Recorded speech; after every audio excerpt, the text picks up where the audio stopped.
PlayStation recently completed its state of play, and I gotta tell you, the reactions were kind of mixed. I was watching it and on the side looking at the chat, and what can you really gauge from the chat? Usually people will put one letter, WL, this or that, and you could see that some people were interested in specific kinds of games as it came about. I gotta say though, for those of us who like fighting games, this state of play was kind of repping for the fighting game folk across the board. I got to see the Mortal Kombat collection. That was quite exciting for anybody who likes Mortal Kombat like myself. I thought it was pretty cool. Also got to see the Capcom game. That's also a fighting game as well. Let me go ahead and see if I can find it here. Neo 3 is coming. Yeah. I don't play Neo, but it was kind of interesting to see. But that Marvel game, the Marvel fighting game, that looked really legit. In fact, they did like a long form coverage for it after the James Bond game coverage or something like that. There it is. It was looking pretty nice at the end of the day. So for those of us who enjoy fighters and stuff, this might be something that actually works in our favor. Now, here's the big, huge hook in terms of what it is that I want to basically talk about, because I didn't bring you here to talk about more fighting games. You guys already know that I'll play Mortal Kombat, I'll play some Street Fighter, and then now I'm looking forward to more fighting games.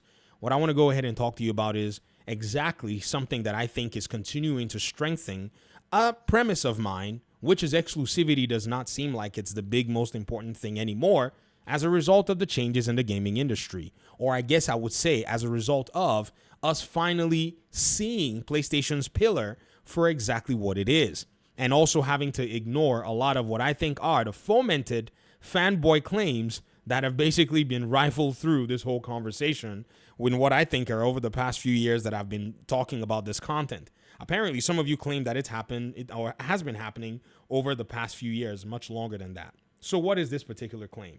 The claim is that exclusivity, PlayStation's exclusivity in this particular case, let me go ahead and kind of map it out for everybody. PlayStation's exclusivity is what basically is the main focus of their platform. They have according to those who will make the claim, the best exclusives. This is usually the claim that they make in many cases. They say that people care about exclusivity, so exclusivity drives people, to their ecosystem. This is what we've been told, right? Some of them have claimed that exclusivity allows for games to be made with more quality, and people would sacrifice accessibility, some of these claims that have been made, and that should be sacrificed on the altar of, quality and exclusivity. There have been other claims that have been made about exclusivity, about how it's the driving force for console sales and all of these things. But now what we're seeing is, all the while, it's not been exclusives. It's actually been the games themselves, the games that gamers are interested in. In fact, what's happening is the gaming industry has changed so much, PlayStation cannot leverage the games that have always been made and available to anybody and converting them to de facto exclusives to its ecosystem. And now its true business strategy is showing. And what's also interesting is there are some that want to go ahead and move the goalpost and say, don't you know that PlayStation has always been strong in third party? Which this might actually be true, but they abandoned that argument while they were arguing for exclusivity, because in their own minds, it was the exclusives that they claimed was the strong point, and they somewhat abandoned the fact that the third-party games are the exact driving force of PlayStation's ecosystem. From a data-driven perspective, I have two data sets that I'm actually compiling together. Some of you may or may not know, I've accepted to have a discussion on Protorock's YouTube channel this Friday, God willing, everything goes well, where we're going to be talking about exclusivity. So I'm creating my sources list and a lot of my data from where I have them. So what I'll do is, hopefully, before the show, I'll probably send it to Protorock, and then I'll have everybody take a look at it.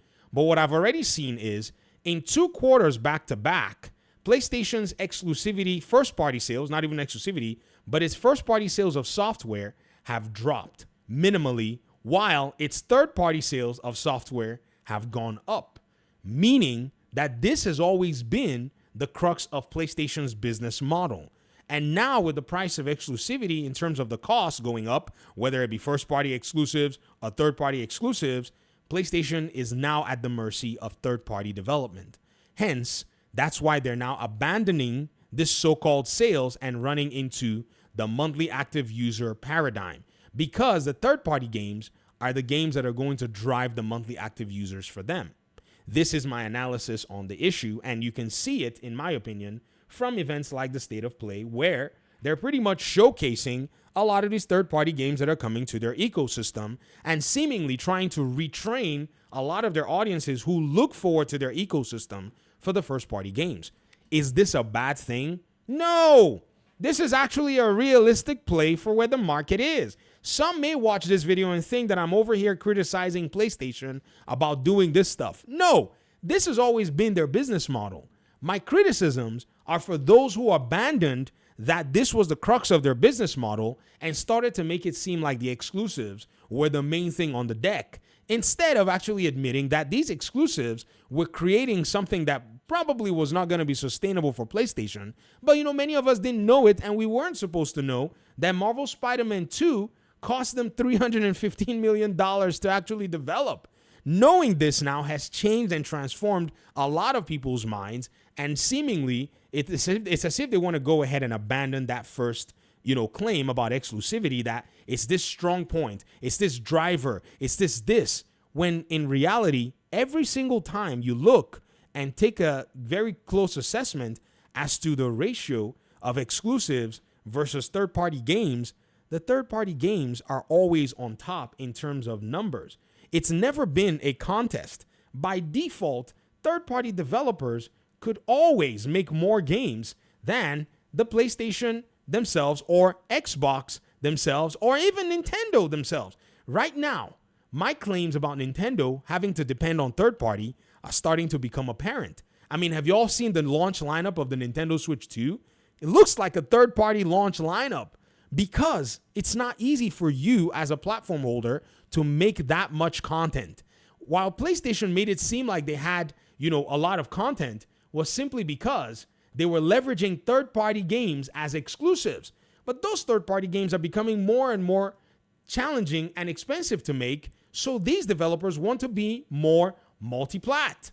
Like Square Enix themselves, who have already expressed interest that they want to be a multi-platform developer. They want to increase their multi-platform efforts. I think what most of them are doing is they're signaling to these big folk, these are big, platform holders, hey, if you want to do a game with us, you got to pony up more money. I think that's probably what they're doing. But genuinely, they also realize the strength of the